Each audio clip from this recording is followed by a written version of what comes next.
Hey everybody, welcome back to the podcast. My name is Tim Wright. I'm a broker at Cushman & Wakefield. We're here at the Center, which was formerly CNN Center's headquarters in downtown Atlanta.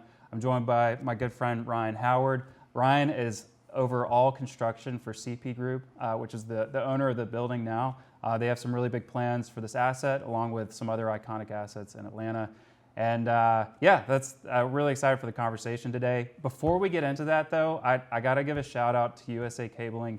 This is the international broadcasting room in the Center.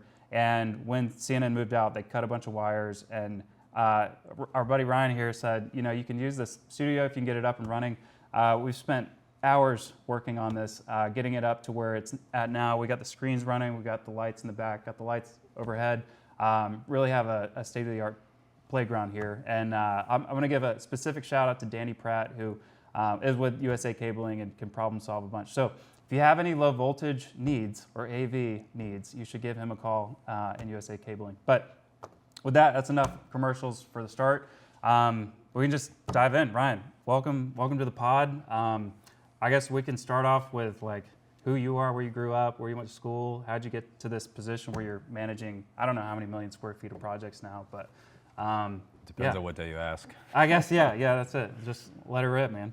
Yeah, well, thank you for having me. It's a pleasure to be here. It's really exciting to reactivate this space. There's obviously a lot of history that came through here, so we're turning the page on the next chapter of this property and this project, and you know, just the continued use in the DNA of entertainment. So doing a podcast out of here is, I think, incredibly apropos. So kudos to you for making it happen. Yeah. I also see you got corporate environments on there as a sponsor, and I believe the furniture that CNN was purchasing for the building came through corporate environments, believe it or not. So this table. There you go, man. Is a corporate environment I was actually table. curious about that. I went to their office and we were talking about the sponsorship level or whatever, and we were wanting to feature some of their furniture, and they had this beautiful table in their showroom. I was like, Can I have that one? It was like a marble. Yeah. He's like, dude, that's like a $40,000 table. I can't give you that one. So you're like, so? Yeah, right. We're like, you want to be featured? What? Right. So. But anyway, no. So a little bit about me. Born and raised in Connecticut, and had an early interest in design, architecture, construction, and at some point, I feel like in maybe middle school or something, somebody told me that if you want to be big in construction, you know, and keep in mind I'm a kid growing up outside New York City and between New York City and Boston, and to me construction was high rises and all that stuff. You need to be an architect. That's what you need to do if you want to be big in construction. So I thought, okay. So I started studying and following the path of becoming an architect. I went to Lehigh University undergrad, studied architecture there, graduated in 2003, moved back to Connecticut, and my first job out of college was actually in New Haven, Connecticut, and we were buying old properties, turn-of-the-century properties, an old convent, for example, and they were adaptive reuse restoration projects, largely on the residential and multifamily and a little bit of commercial side, but really exciting and really kind of struck a chord, you know, tugged at my heartstrings with the idea of taking old buildings and breathing new life into them, as everybody likes to say. And that's kind of how I got my first start into that. But I deviated for several years where, you know, I had studied architecture in school and still felt that that was my long-term trajectory and that I should, you know, get my registration and all that. And I went and worked for an architecture firm outside New York City for a number of years. And we were doing ultra high-end residential for, you know, the greater New York area and Connecticut and outside the city, as well as some commercial work.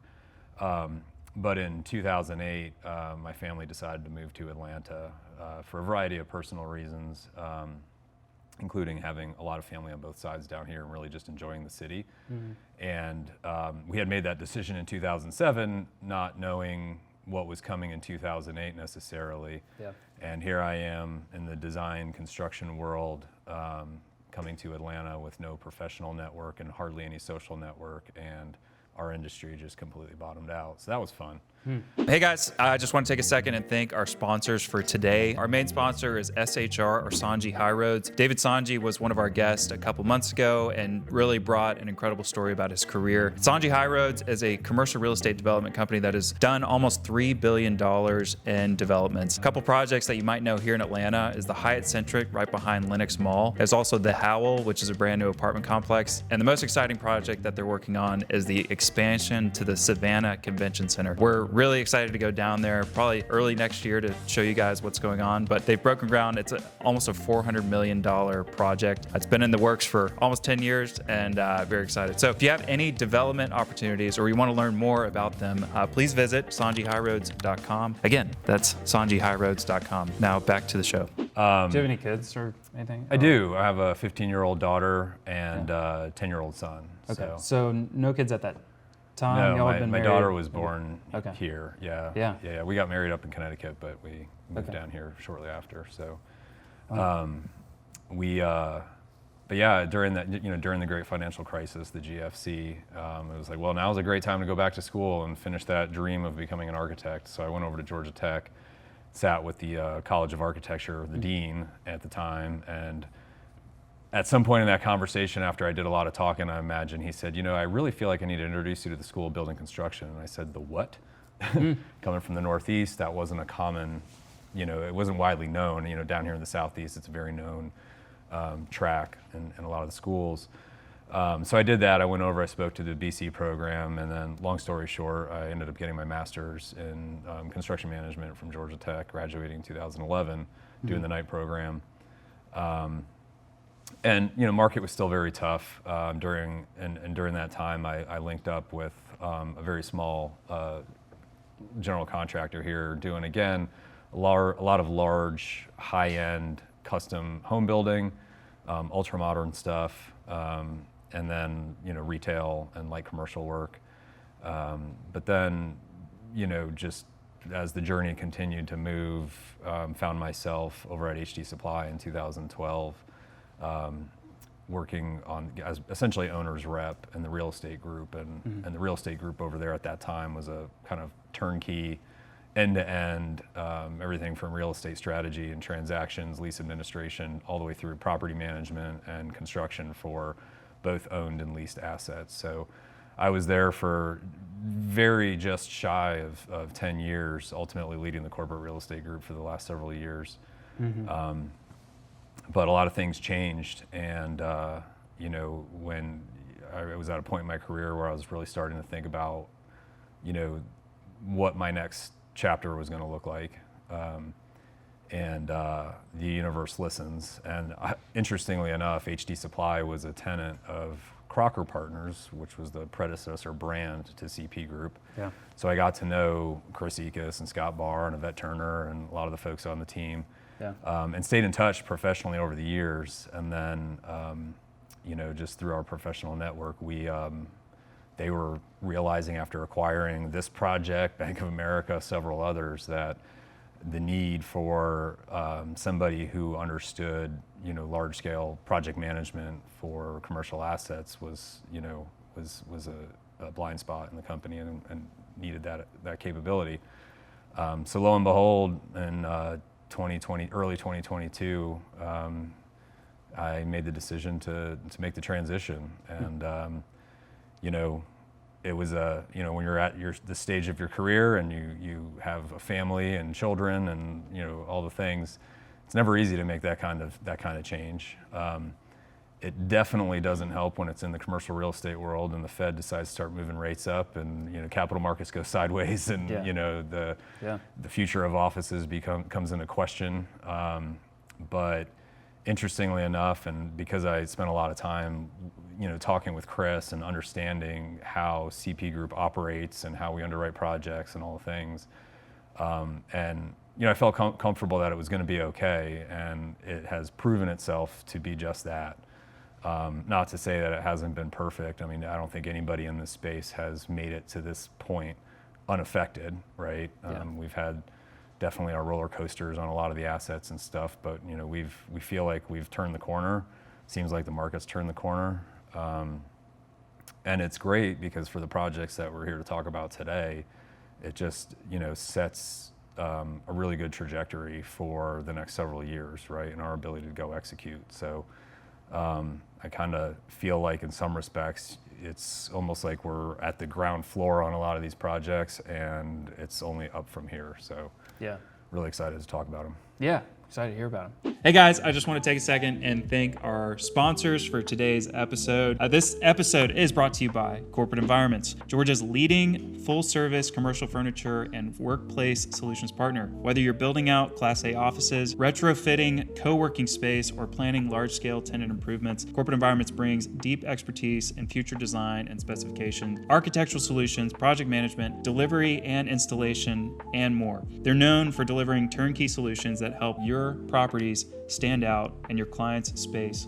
work better. Plus, as a certified minority-owned business, they bring a fresh, diversity-driven perspective to every project, something that resonates in today's market. To elevate your next interior build-out or FF&E plan, reach out to Corporate Environments. They have a location here in Atlanta and Savannah, and you can learn more at corporateenvironments.com. Let their team turn your vision into impactful spaces. Going back a couple minutes, when you were at HD Supply, I think we had talked at one point, you were helping with that build-to-suit right off of 75.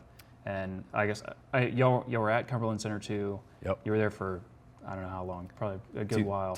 10 years. Yeah. I mean, 2008 to 2018. Okay. And then, so were you leading that project, the build-to-suit, Yeah. or was that? Yep. Okay. And tell us about that, like that process. How did y'all select that site? Had you kind of had your eyes on it for a while? And maybe talk about, like, from a corporate standpoint, like the need at Cumberland Center too. Maybe y'all were like, we're way out of space. We just really need like our own footprint. Like, how was that? Yeah, no, it was exciting. I was very much involved ultimately to being responsible for delivering the building from the owner's side. At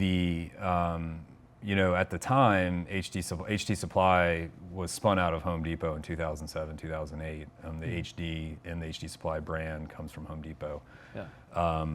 And I think it was in 2015 we went public, traded on NASDAQ, and the company went through a very big swing of transition, especially on the heels of the GFC of downsizing some of the business entities that were within the enterprise, spinning a few off, selling several to private equity, paying down debt. Yeah. And ultimately, again, turning a corner to a point where now we were growing in the space, and we were the number one position in our space of the wholesale distribution for the asset categories that we supported. Yeah. We continued to build some of the subsidiary brands and spin them off, but it became clear sort of what the primary end business was going to be. So how do we focus on building that, scaling that? And part of that was we had that business unit had its headquarters actually in California, and in an owned building out there that Home Depot built in 2000. And the decision was made to consolidate that back to Atlanta, to plant the flag, to establish a true corporate headquarters. We had corporate offices in other cities in the country, but really establish our own true corporate headquarters where, obviously all the functions reside there, but also a giant emphasis on training and development, which was like a core component of our business. And so it's really a big consolidation. It was it really was. It was very complicated, both divesting of the asset in California, the jobs, the employment. We ran what I'd say is a fairly typical process in the sense of, can we stay in our current building and scale up within vacancy? You run into the questions of contiguous floors and how do you feel about that? How do you feel about the asset in general? Mm-hmm. What are the other multi-tenant buildings in that market? Is that the right market? So, we studied all the different submarkets, including in town, downtown, midtown. And ultimately decided that we did want to have our own building, right? And there were a few keys, and then we ultimately decided that the Cumberland market was where we wanted to stay. And this was, keep in mind, this is when the Battery was under construction, right? So a lot of questions and unknowns about that, but then also a lot of positives, right? Like this will be great for the area, but what's it going to do to traffic and all the things? Yeah. Y'all got best highway access you can get. Yeah, well, and that right was on the exit. That was one of them, Yeah. right? That was a key component of the decision. So Who owned that site before? Greenstone. So we ended up Okay. partnering with Greenstone. Okay. And Harvey Rudy was the primary point of contact for most of that deal. Did y'all look at any other sites or consider others? We did. Or- Yeah, we looked at, and you'll have to forgive me, I don't recall who all the owners were at that time. I mean, this is going back to 2015, 2016, but we did look at where Synovus currently is. Oh, yeah. Over there behind One Overton, which we own. Yeah. And a few others like City View and stuff like that. So yeah, we ultimately landed on the current site. Highway access was a big piece of it. Yeah. And the reason, not only is highway access a big, great for the employee base, that building seats 1,000 people, but it's also brand visibility. The traffic that flows down north and south on 75 and even on Cumberland Boulevard they're big numbers, right? So having your brand out there is a good thing. So yeah, we did the deal with Greenstone, and we moved in 2018. It was an excellent project, an incredible team across the board, and delivered on time, moved everybody in one weekend, which, I mean, it went very well. Yeah, that's pretty quick. Yeah, it did. It was unfortunate that almost 2 years, we barely made it 2 years before COVID happened and everybody exited. Yeah. But the building was designed very well, laid out very well, and we had a fair amount of people coming back in the office. We were in the office as a real estate team. Yeah. But I still drive by it. We have several assets up there in Cumberland, and it's just a fond memory of mine. I mean, it's still one of my desktop images on my computer. Oh, that's cool. Yeah. Hey guys, I just want to take a second and thank our sponsors. This episode is sponsored by USA Cabling. USA Cabling is your trusted partner for all things low voltage and beyond. I've used them for different groups that we've helped move into spaces. It comes up a lot when we're helping companies lease commercial space like an office or a warehouse. They help from structured cabling, audiovisual systems to access control, sound masking. USA Cabling delivers tailored solutions that keep your business connected, secure, and efficient. With a team of seasoned engineers, technicians, product specialists, and project managers, no project is too big or too small. They actually helped us with this studio. Their in-house experts set the standard for precision and performance, ensuring every system is designed around your business's unique needs. At USA Cabling, technology solutions is not just about technology, it's about solving problems, creating efficiency, empowering your success. Results, not excuses. Learn more and connect with their team at usacabling.com. Again, that's usacabling.com. And I think we had talked before when you started talking with CP Group and maybe switching over, there was an event that was going on at Cumberland Center too. I think they were divesting. They had a new owner coming in, and y'all had like 1 foot out the door, and they were kind of underwriting the value based on HD Supply staying in place. And there was kind of, I don't know if you can even share a bit about that. Yeah, I probably should be careful on that one. But yes, the Crocker Partners at the time was in the process of disposing of the asset. And the timing of our exit was not good. But as we often see, sometimes it's for the better, and I think it ended up turning out pretty favorably at the end of the day. Yeah. We did a buyout on our lease, on our vacancy. We had scaled up and taken on some additional floors for swing space and used that as an opportunity to test design and furniture and all the things. But we did a buyout, and they were able to successfully backfill that buyout pretty quickly. Yeah. It's a good asset. It's a good location. Yeah, they've had a good run recently. We just did that C.H. Robinson deal up there, and then they had, I don't know, another 50,000 feet of leases get signed. Yeah, and we deployed some spec suites there, and the leasing on those have been very good, and we're about ready to start swinging hammers on another floor of spec suites, and there's already interest on some of them, so. Good. Yeah, it's great. Okay, let's jump back to get hooked up with CP Group, and like what was your title coming in? Because I know you've got a new title now, but maybe what's day one at CP Group? Did they give you kind of a smaller project, get your feet wet, or they throw you into the deep end and just Day one was largely 5600 Glenridge. That was a project that was already in flight. Yeah. Ginsler was the design team on that. Holder was the contractor. Again, a great team. They I would say I was about a third of the way into it. That was a pretty invasive project, right? Yeah. As a It's company, unrecognizable. The buildings, in a good way. Yeah. Yeah. No, seriously, it shows great. And historically, a lot of what the construction that Crocker Partners and CP Group was doing was typical office TIs, common area renovations, and things like that. When you get into site work, pulling facades off, re-skinning buildings, cutting roof back, creating outdoor amenities, ultimately on an asset that large, a $20 million capital project, like it's complicated, right? Yeah. And it moves quickly.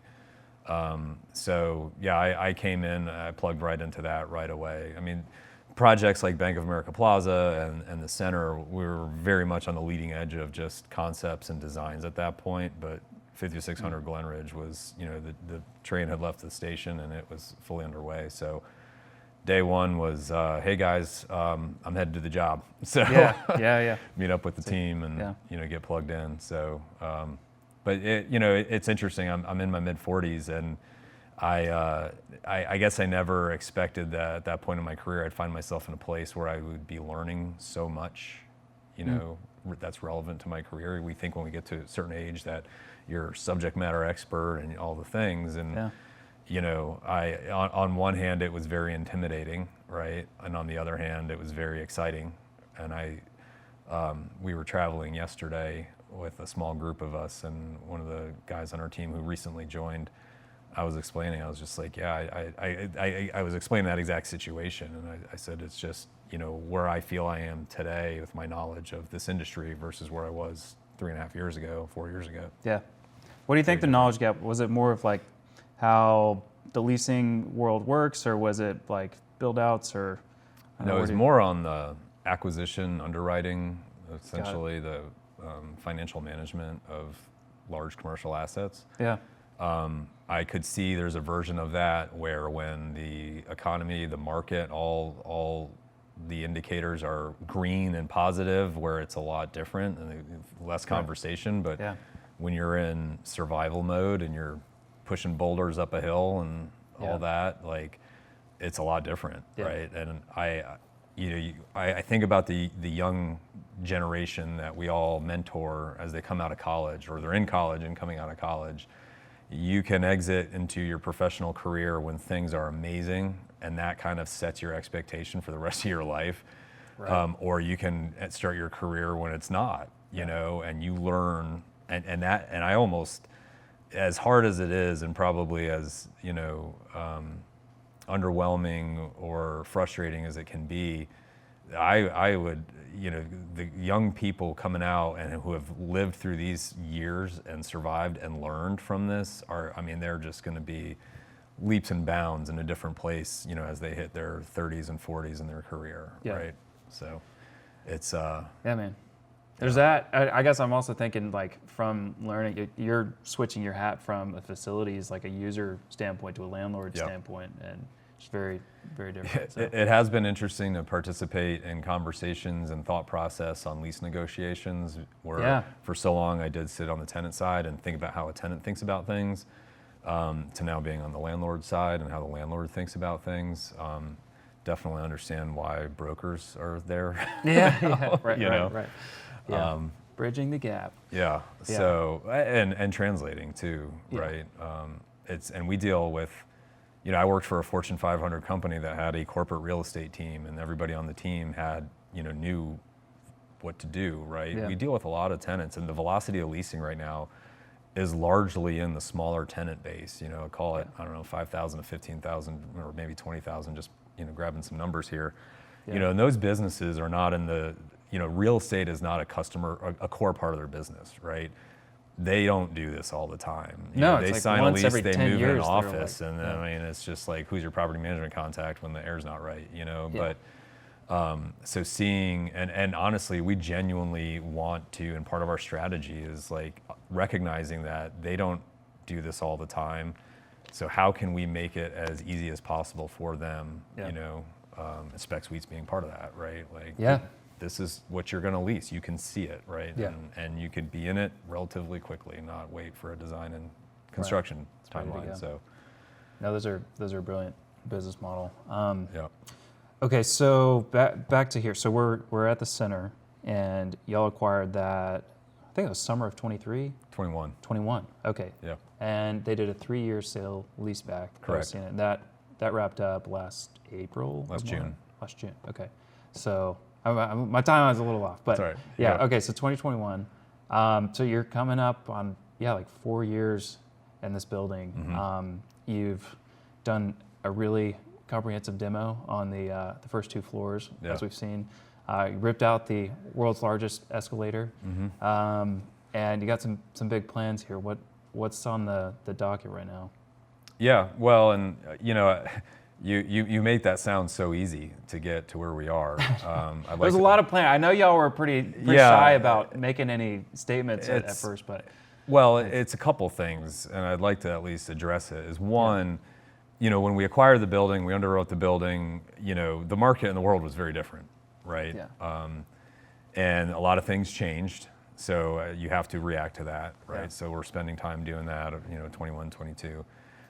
But also CNN was still, since it was a sale leaseback, it took them quite a long time to exit the building and do their meet their turnover requirements. And I would say in that 3-year window, about half of that time was them exiting, but the front half of that is they were still in here operating. I mean, There were still several hundred people in here. There were still broadcasts happening. They were still pumping broadcasts from other bureaus through here. The data center was still running, right? I mean, so with that, we did not necessarily have the access to the building in a way that you normally would to start kind of doing the planning and diligence that, and the acquisition was relatively quickly too. So, on one hand, that allowed us opportunity to really get to understand a very complicated building that was delivered originally in the mid-70s. But also we had to be respectful of CNN and their operations, and so the really granular technical planning of the project really kind of started closer to 2023, 24. Yeah. You come to realize, yes, you think about it as renovation work, it was CNN was this and now we're doing that, but it's really turned out to be, it's a conversion project, and people are accustomed to hearing the word conversion in terms of residential conversion. But it actually applies to a lot of other things, right? I mean, there's 45,000 feet of kind of a mall food court on the ground floor, as you know, and a lot of people here hopefully listen to this know. But, as we talk about scaling that up to 100, 150, 200,000 feet, that's taken out a lot of infrastructure that was organically modified over the years, moving things. There's moving mechanical systems that are in very inconvenient locations for where we want to use them now. Very expensive, right? There's structural stuff that so it's not just yes, we have like the former Dantana's / Jocks and Jill's. Like that's a great restaurant space facing the convention center. And there's going to be a great deal. I mean, that we're going to announce pretty soon. You told me you're pretty excited about it. I know you want some announcement today, and I hate to burst your bubble. No, but, it's okay. That's okay. It's they will be coming. But there are a lot of other areas where it was some form of office, some sort of production. And the brutalist architecture of the building is highly introverted at the ground floor. So reversing that, opening it up to the street and the district down here the way it ought to be. That comes at a very substantial price tag. And you're taking like a bunker and making it like street friendly. I mean, a lot of concrete you're blowing out. CIM and the Centennial Yards project had different but similar, is they were coming out of incredibly complicated ground. Not only from the entitlement standpoint and all of that, but just rail lines, aquifers, just all the things, right? Air rights I mean, it's, a lot of people don't appreciate, people who are not in our industry necessarily, or, in the peripheral of our industry, don't appreciate how difficult getting started. And then once they actually, broke the surface, you see how fast they've come up, right? It's insane. Yeah, they have 4 or 5 cranes out there. I mean, but it took like 10 years to get to the point where they could start digging. People say to us, well, I mean, the good news is you have a building, like you should go a lot faster. And we're like, I mean, yeah, if you really look at the timeline, we are going faster. Yeah. But I mean, it is complicated and it is difficult. Yeah, you right? told me, I mean, how many miles of cables are just buried in the walls here? Like, I mean, I stopped measuring. Yeah, it's insane. Probably. But I mean, like, you look around the room in here, and I mean, yeah, you could gather that statistic is probably something insane that involves a planet in our solar system. Goes around like, Jupiter no, 7 times. no joke, Yeah. right? Like Yeah. not even exaggerating. I mean, thousands of wires. And, yeah. I mean, it was, state of the art for the time, and was a machine to produce high level content. So yeah. Well, okay, so a lot of kind of adjusting plans, figuring out what the appetite is out in the market. So right now, y'all came out with some really incredible renderings of this food court concept. There's like this really cool chandelier kind of ceiling thing that I guess you're still figuring out what the final plans look like on that. No, I mean, that's going to be part of our announcement that's coming up. We do have all that figured out. In fact, we had a great call this morning with the design team on all of that. I mean, for the benefit of people who unfortunately aren't spending enough time in downtown, right? Like our first step was the installation of large digital media on the project, and that's been very successful in the sense of getting that deployed and starting to ramp up the advertising campaign on that. Hopefully we'll really see the success of that later next year. Yeah, that looks great. And then, our strategy has been focused on the outside. The market sees the outside. It's the first impression. So we're restoring the outside. It's very visible. The progress is very visible on the north side facing the World Congress Center. Yeah. We'll shortly be flipping over to the south side, but then also rethinking the main entrances to the buildings, really elevating, enhancing those. TVS has done a tremendous job as the design partner on this with figuring that out. Again, not only bringing the design and thought into it, but how do you deal with what you've got and these complexities. This building is not built the way buildings are built today, right? So you've got to take what your expectation playbook and set it aside. Yeah.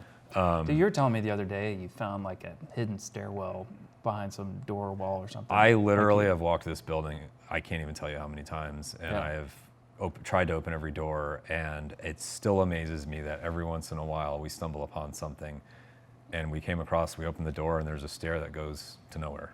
Just there. So knowing the history of the building, and there's photographs and stuff, I understand why it's there. I just, it's a door that's off of a beaten path from another off-beaten path. And one day they just put a wall up and forgot about it. But we're redoing the main entrances, really getting that call to entry on both the Congress Center side for those visitors, and then the south side on the Centennial Olympic Park Drive side where the old CNN letters used to be. Yeah. And now we're in the middle of the building's closed, and we're in the middle of transforming the atrium to look like the renderings that we have out there are accurate to what it's going to look like. Yeah. We've started construction on the food hall. Yep. Right. We have the operator. Again, that announcement will be coming out. I'm hopeful by the time this actually gets published. Maybe I mean, we may be open before we publish it. I don't know. But it's, we've had a lot of, even though we've been very quiet, and a lot of that's just because the plan does move a lot with this in this conversion environment. You have to be very nimble and fluid. Sure. You get a very interested new to market user that comes in, and their requirements will change kind of the space that's needed.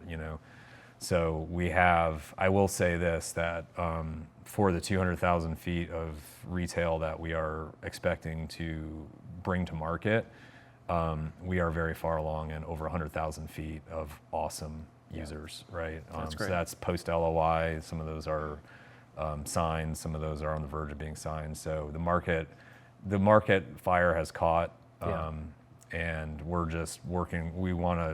There's a lot happening. Of course, the World Cup and all of that, but we're reaching that point where we have a lot of announcements, and we just want to do it thoughtfully. And, but the big thing, and we're not shy about this, is getting the ground plane, getting the public realm, the first phase of all of that open for World Cup, including the food hall, a large, really nice, amenitized central bar as part of that, a bunch of activation spaces and all of that. So. Yeah, it's really exciting. Yeah. the Ted Turner apartment Uh-huh. on top of the building. I made a post on LinkedIn, and I got like 100,000 views or something. Yeah. There's a lot of people that know about Ted. Ted Turner had this little. It looks like it's glued on top of the building, like it's just a Pretty little much was, jewel yeah. box. Yeah, and you find a utility closet up on the 12th floor, or 10th floor, and just walk through. There's a spiral staircase up into this suite, and I mean, early on, y'all were like, what are the plans for that? I don't even know if maybe you have the final plans yet. Yeah, and it was Ted's apartment, roughly from 90 to 2000. They acquired the Lucky Street building, put the restaurant, the foundation offices. He moved his office over there and his apartment over there, and all that is still there today. Yeah. And then CNN actually used the outside deck of the apartment for live broadcast because it has this amazing overlook into Centennial Olympic Park, but then also the Atlanta skyline behind it. So it was a great perfect broadcast opportunity. So when we acquired it, there was actually office furniture and broadcast equipment up in there. Wow. It is, you mentioned the spiral staircase. It does not meet code for a lot of reasons right now. So for that and the cost to put it into a state where we could commercialize it at this point. Yeah, you need like an elevator and And honestly, we're focused on downstairs, right? Yeah, let's not jump to conclusions upstairs. Let's focus on downstairs and some of the other big deals that are happening in the towers, and the solution for that will come to light. In the meantime, we're restoring it, and it'll be used for private use along the way. So. But it is an element that is consistent in all the projects that we work on now, in that that space is a small space. But of the over 1 million feet that this project has, when you bring people to that space, it elicits the biggest emotional reaction, right? And that's important to us, right? And when we think about what we have done and what we will be doing at Bank of America and other projects, that is a guiding principle for us. Is like, you can make people like it, you got to make people love it, like have a reaction, because people make decisions based on emotions. That's it. Well, it's very exciting. We're excited to hear these announcements that are coming. Yeah. Can we switch to maybe Bank of America? And wherever you want to go. Okay, great. Yeah. So Bank of America, y'all delivered a pretty significant renovation of the lobby. And you won a pretty big law firm lease over there. You've had a couple other successes. Yeah. So that's all exciting. I know we've talked about when you got this incredible top floor in the building, and we've gone up there. I think our very first episode with Jim Overton, we actually went and filmed there. He helped build that back in the 90s. Are you able to share any plans for that, or is that still kind of in the ideation stage? It's in the planning stage. Okay. I'll put it that way. I do need to be very guarded about it. Yeah. I can say it will be incredibly exciting. Cool. Right. We thought through a lot of things, and I know various publications have taken their own liberty to publish what their theories are. Urbanize they found some renderings and threw it up there. But in social media, people will see a rendering over here, hear a rumor over there, and they're completely unrelated to each other, but they stitch them together, right? So some of that has happened. What we are planning is far superior to any of that. So very excited, and I would hope. I think we're actually in our approaching our fundraising stage for it. Cool. So once we get through that, and maybe in the next 6 months, we'll be making some announcements on that. Nice. Y'all could go full tilt Vegas and put a roller coaster at the top and some bungee jumping. We're not going to do that. Okay, no, I'm just kidding. We could. You're right. Yeah. Realm of possibilities. It's in the realm, but that's not. No, everything. That building it's an iconic tower. It's amazing. It's similar to this one. Like, you talk to people have stories about it. Yeah. But and even with the center, like, we want to honor that. We don't want to just forget about the past or forget about, right? So the types of things, and beyond what you're referencing, we have several other projects, restaurants. We are doing restaurants there and things like that. Like full service restaurants, and not just a nicer office cafeteria. Yeah. but our approach is to honor the the legacy, the history, the quality, the caliber of the building, Yeah. right? But it's another one. We take people up to 55, or if you're nice enough, we'll take you up on the roof or up into the spire. And the number of times I've done that, and then later people are like, every time I'm driving, I see the building, right? It just completely changes people's kind of orientation on that particular building. And orientation about the city. I mean, you get up there and it's really, I would say inspirational, but it's like nothing else. I mean, we've all gone up to Sundial or gone high up in a building downtown, but being up on 55 or even on the roof it's a very unique experience. Yeah. Okay, well we can put a pin on that. What about Piedmont Center? So that was a pretty big acquisition a couple months ago. Y'all, I've heard, have hit the ground running on that. There was talks about putting a brewery in there, infilling, doing retail, maybe even a hotel. That was previous owners' plans. Are y'all at any state where you could kind of share what you're thinking on it? Yeah, I'm glad to share what we are, what we kind of know, right? Yeah. I mean, to your point, it's only been since early June. Yeah. That one was also relatively rapid. I mean, our office is right next door in Prominence, right? So, and it's just for folks like us, we knew about Piedmont Center. We knew a lot about it. We had looked at it over time. But that being said, we acquired it really before we had put a ton of energy into the long-term plan. It's a great project, and it was developed by a family, and over time, parcels were spun off, and there was multiple ownerships, and which is an interesting scenario when you walk the project and really start to look, you can see the influence of different thought processes on the different building packs. And Ardent spent time and a fair amount of money cobbling it all back together, right? Which was great. And we agree with a lot of their ideas, right? Putting retail amenities into that project is an absolute must. Yeah. It's a great campus. It's a beautiful campus. It definitely struggles from some very fundamental challenges, wayfinding probably the biggest one.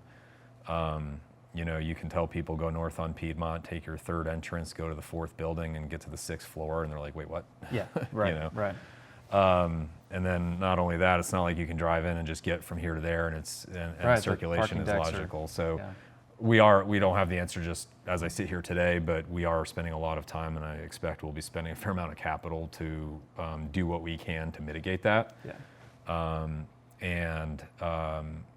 But there's a lot of low-hanging fruit that we're just going ahead and executing on, food and beverage being number one. And that's going to be a scale up. So the easy things of what can you do on the short-term activation basis, kind of pop up, the easy ones like food trucks or smaller vendors that can come in and activate areas of the campus. So we're doing that now. Yeah. But we are planning to lean into that concept of bringing in more retail, both within the footprint of the existing buildings in key areas, but then also new, kind of out of the ground between Piedmont and the campus. So we have a conceptual master plan that we work with Of Place, great team, and they have spent a lot of time with us thinking through this, thinking through all the challenges, thinking through the market, understanding the market. We've done a lot of conversations with the large tenants on the property, and we're kind of developing our North Star on what that looks like, and then beginning to execute. It'll be a multi-phases, as these things usually are, where some of the lobbies should need to be renovated. We're going to build some spec suites, we're out in the buildings 9 through 12, which sort of stand kind of on their own, the fountains as they've been known. We're positioning that as a medical office campus, and that market has been very positive. I mean, we've had a tremendous amount of response on that. So working right now on understanding and analyzing the feasibility for key components that the MOB community needs, in the full range, whether it's, just your dermatologists all the way up to somebody who's more of an ASC type user, ambulatory surgical center. So we're exploring that right now. But even just sending that notion out into the market has resulted in great feedback. Well, I think that's smart. That's the first time I'm hearing about it. So. Yeah. Other vertical development, some of the prior owners had looked at bringing in multifamily. There have been conversations about tearing buildings down. We don't feel we're not headed there right now. Yeah. We don't think the buildings need to come down. We wouldn't want to put the current tenant basis through that, right? It's too disruptive, but it's such a great campus. It's so well located, and you bring the right amenities to it, and it's going to be great. It's going to be a great project. Yeah, that's really exciting. Any other projects that you have on your plate that, 5600 Glenridge, that's fully delivered. I mean, what other projects do y'all have going on? We're looking at a lot of things. Certain days it feels like, haven't we acquired enough? Yeah, how many million square feet are y'all? We're about 20 million. 20 million. So we're in the DC market, Carolinas, Georgia, Florida, Texas, Colorado, the Sun Belt. Yeah. Our South Florida team is very, very busy right now as well. But yes, we are looking at more projects that align with our strategies and the things that we've learned and kind of the new DNA that we are starting to establish on projects like the Center and Bank of America and Piedmont. So yes, we're out there. Cool. And then of course taking care of what we have, right? Right. Can't turn your back on that. Yeah. The market's turning. Leasing velocity has picked up quite substantially. A lot of our spec suites have been absorbed in the last 18 months, so it's planning more and delivering more. Yeah, I'm sure y'all are incredibly busy at Piedmont Center now that the water's kind of settled and cleared. That just seems to be a trend. Like anytime there's distress going on, it's like leasing and touring really dries up, because it's like if you're representing a tenant, like the last thing you want to be in is this position of holding, and nobody has the right answers, and can they even afford the TI, and who's going to pay for that and all that. Yeah, it's kind of I don't know. I mean, some might agree. It's kind of the forest fire mentality that we've been through, and now the new trees are starting to grow. Yeah. Water's clear. I'm not sure what constitutes new trees here. It's a lot of the same people in the space. There's some new people in the space. Some of the old people are no longer in the space. But the interest rate adjustment definitely helps, right? The uncertainty of the tariffs, like we really haven't seen a ton on the tariff side. There's a little bit here and there. It's more the uncertainty that is the problem, but yeah, and who knows if that's going to be a thing in 3 weeks or whatever with that mid-October. And now it's just, it's up in the air still. Yeah, but I mean, again, the market's back, and as debt maturities have been handled and loans have been worked out, and buildings have been recapped, and new underwriting and whether it's with the current ownership or a change in ownership or however any of that ended up unfolding on any particular project, it's put the assets in a position to be able to properly underwrite, to realign the underwriting with where the market is today. Yeah. And be able to provide the TIs that are needed. And the biggest thing, though, honestly, at least I feel this way, is really the cost of construction. It's just, there are arguments in certain cases that can be made where, sure, work from home and all of that wasn't helping, but there were deals out there that were trying to get done, and all the majority of the major terms could get agreed to, but the building was underwritten here, the tenant's TI is over here, the landlord's willing to move off the line, can only move off the line so much. Right. And the tenant can't, and the cost of construction killed the deal. Yeah. Right. So now that people are coming back and the money is moving, it's exciting, right? So. Yeah. We definitely we track all sorts of stats, and I think one of the most interesting from prior cycles, it was always the sublease market. As soon as that hit, like the maximum inventory of sublease space out there, like once that started to dwindle, that was kind of seen as the bottom of that leasing cycle. And I believe it was last summer, like summer of 24, when Atlanta saw that sort of bottom out. We've seen that in our own practice. Like there's a lot of people looking out for space. It's kind of like everybody's back in the office at least 4 days a week, and it's good for business. We're it's not good for traffic, but it's good for business. No, that's right. Yeah, especially here in Atlanta.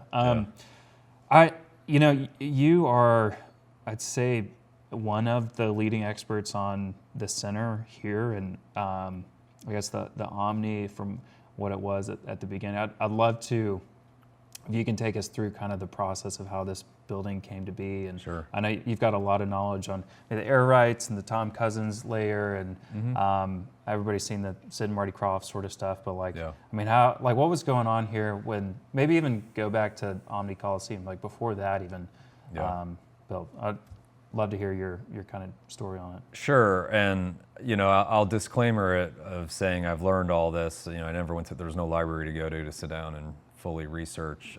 So it's a lot of it through the stories that have been told to me and some amount of desktop research I've done, talking to people who have worked for CNN, Turner, all the entities over the years, folks in the real estate industry down here and all of that. It really, this building has, I like to tell the story and frame it in such a way that everybody's focused on World Cup next year. And the reason that the World Cup is happening in Atlanta, just practically next door, on the other side of State Farm from here, ultimately ties back to this project, right? Because as we've seen, a stadium can move, right? Our premier football and soccer and concert venue, actually one of North America's premier. I mean, those guys are doing such an amazing job running that thing and doing and making it an experience. The reason that is here and didn't get moved to another part of Atlanta or Cobb County or or DeKalb County or wherever, right? Ultimately comes back to kind of what Tom Cousins was doing down here and where his head was back in the 60s. So in the 60s, Carl Sanders was our governor at the time, one of the managing partners of Troutman Sanders, Bank of America Plaza, anchor tenant when Bank of America Plaza was developed by Tom Cousins. Carl Sanders was the governor. Tom Cousins was Tom Cousins. If you're listening to this podcast, then you should know who I'm talking about. Right. May he rest in peace. They endeavored in the 60s to acquire the St. Louis Hawks. And in 1967, they brought the St. Louis Hawks to Atlanta. Hawks needed a place to play, so the Omni Coliseum was developed. I'm sure there were a lot of other reasons. Atlanta was seen, was already on the scene as an event destination. But the Omni Coliseum was developed in the early 70s and actually delivered before the project that we're in now. Subsequent to that, as they were looking at the Coliseum, the short version is they're looking around and, mile marker zeros down here, as a lot of us know, between here and underground, and all the railroads. So over time, all these viaducts, roadway viaducts, were built over, and it was a spider web. There's some great aerial photographs. Spider web of roadways leapfrogging the railroads. And Tom Cousins had the foresight to see we should infill these and develop and further the expansion of downtown Atlanta. And we've got this great Coliseum here, and lo and behold, the notion for the Omni International Center came together. The Omni International Center being a mixed-use development that consisted of a hotel, a public mall, and an office building.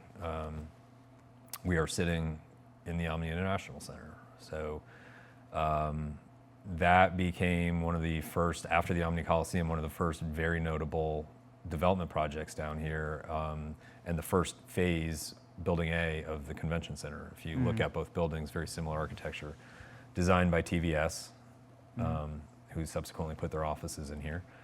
But they, from that point on, it operated as a mixed-use development. And, in terms of entertainment, they provided an ice skating rink on the ground floor. And they worked with Sid and Marty Croft, the developers of HR Puff and Stuff, and several other children's experience. They were immersive experience, like way ahead of their time. And they created the world of Sid and Marty Croft in what we now call the West Tower. There's a whole documentary on it. You can look it up on YouTube, internet. There's a ton of information. It's kind of trippy. Very trippy, but you would ride this escalator up to the top and then cascade your way down through that. Unfortunately, it was very short-lived, especially relative to the investment. Wasn't it like 2 years or maybe 5 months? Okay, yeah. Yeah. Very quick. Very quick. Yeah. But shockingly, in the 4 years that we've owned this, we've toured the number of people who actually went to that, who grew up in Atlanta and went to that amusement park. It's huge. But I'm sure there's no coincidences here, although I don't know the finer details. But, in 1988, the Olympics are awarded to Atlanta, right, for 96. And Ted Turner acquires the Omni International Center in his growth plan of CNN, right? They were up at Techwood Drive, just north of Georgia Tech on 10th Street. And this became the global headquarters for CNN, which is obviously entertainment and media. So the expanse of entertainment was starting to grow, right? You had the Omni Coliseum, you had an ice skating rink, you had the little amusement park for a bit, but now you've got this giant entertainment user here. And they had the tour, and they activated a lot, right? And a major brand for Atlanta. With the Olympics, they built the park, which effectively is a venue. They built the Georgia Dome. Georgia Tech did all the development to house the athletes as well as host many of the events. So there was a lot of development down here in the sports and entertainment environment related to the Olympics. And with Centennial Olympic Park, I personally call it the ring. It's become the ring of revenue, right, for the state, the city, and the state, because not necessarily in this order, but the aquarium came, World of Coke moved over, College Football Hall of Fame, the National Center for Civil and Human Rights, the Mart. I mean, the Mart predates all of that, honestly. The convention center expanded again as part of the Olympics. The state, which owned the Omni International Center through a whole thing of entitlements and all that, doubled down, and the Omni Coliseum, they own the Omni Coliseum, I should say.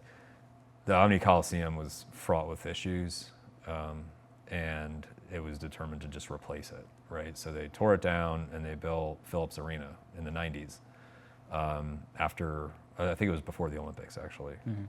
That fact checked me on that, but subsequently has been rebranded to State Farm after a major renovation, but and then it just continued to grow, right? All those other events and tourism venues popped up from the 90s to now, and the state tripled down with partnering with Arthur on the development of Mercedes-Benz Stadium, knowing that this was the location to keep it, and that is why the World Cup is now just down the street. But that's how downtown, this portion of downtown has evolved into the entertainment district of downtown Atlanta. Yeah.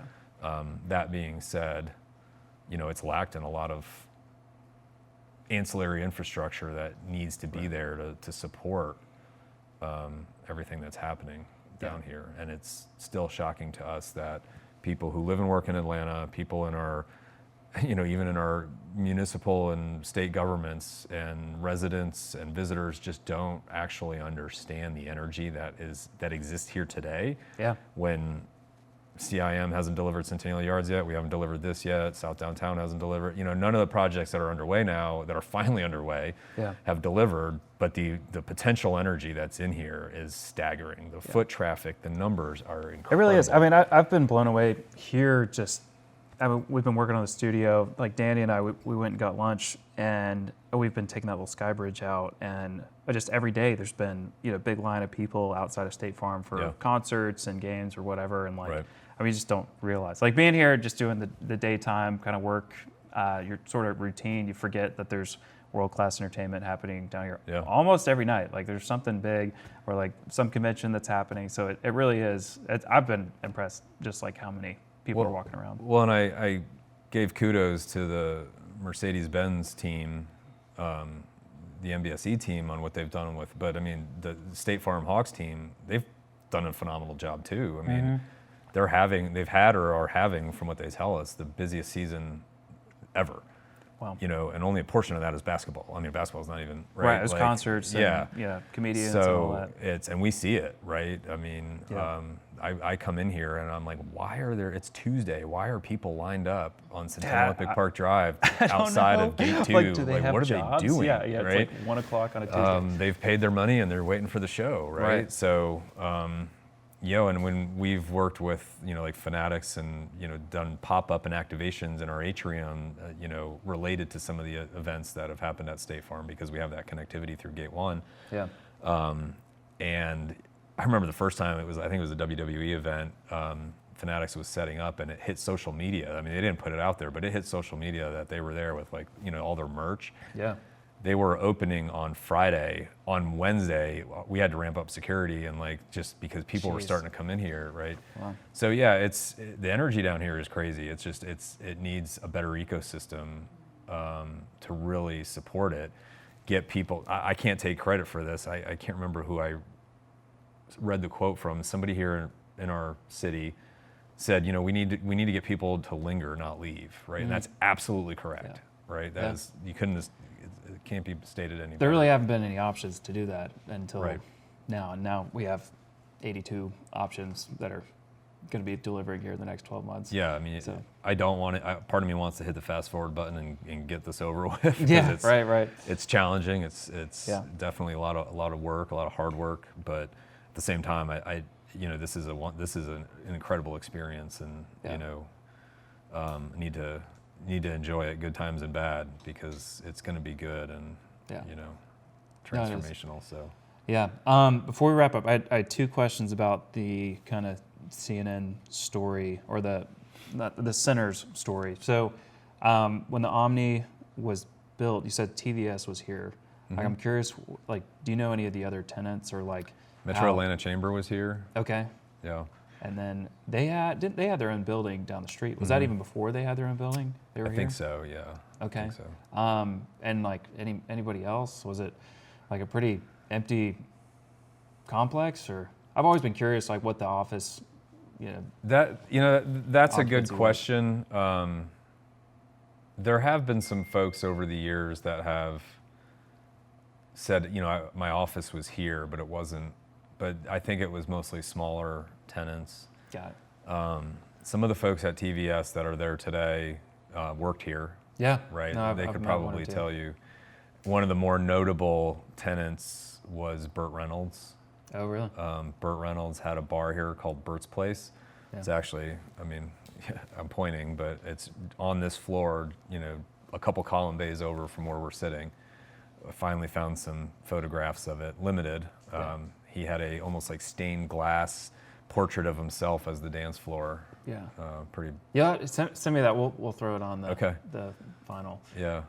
Okay, the second question I had was, somebody told me, John Portman was building out Peachtree Center and kind of his little Portman district over there, and there was maybe a rivalry between him and Tom Cousins, and Tom was like, I'm going to build my own super complex on the west side of downtown, and have you heard much of that layer to it, or? I've heard just about that much of it from some other folks, right? Yeah. That was a very dynamic time in real estate development. I've got a great picture. I may have shared it with you, but a great picture that shows multiple, not only the Omni International, now the center, but the Westin, 101, a whole bunch of the buildings that we have here, all under construction at the same time. Yeah. Right. Tower cranes, and the roadways are different. The park wasn't, Yeah. So it was a very dynamic time, and I'm sure there was. Listen, the industry we're in, right? Yeah, there's competitive people. Competitive by in the blood. nature, Yeah. right? So it would not surprise me if there was a little friendly. Yeah. The same thing goes for Bank of America and what's now true is Plaza. The timing of those towers was pretty interesting from what I hear. One delivering before and basically grabbing up all the tenants out in the market. Well, Ryan, it's been a pleasure. I really appreciate you coming out. Yeah. Really appreciate you giving us access to a pretty cool place to hang out and do some of these conversations. Yeah, So. I agree. Well, thank you for having me and letting me talk about our projects and stuff. I always love to share that. It's nice to sit down and talk about it and not be walking through it's a lot of walking, but at the same time, like we do love sharing it with people. Yeah. I know you've probably told this story a million times, and you've had to fight demo noise and wearing hard hats and still be able to tell it. So Yep. It's good. Well, I'll wrap this up. Y'all, thanks for tuning in. As always, if you have any commercial real estate needs, give us a call. We're here to tell the story of Atlanta and really the Sun Belt. There's a lot of developers out there that are doing incredible things, and maybe the story isn't documented as well as we'd like. So thanks for tuning in. Ryan, again, thanks for the time. In the next 6 or 8 months or 12 months, make sure to come down and check out what they're doing at the center. And yeah, we'll be looking out for some announcements soon. But Excellent. Cool. Looking forward to sharing them. All right. Thanks, Ryan.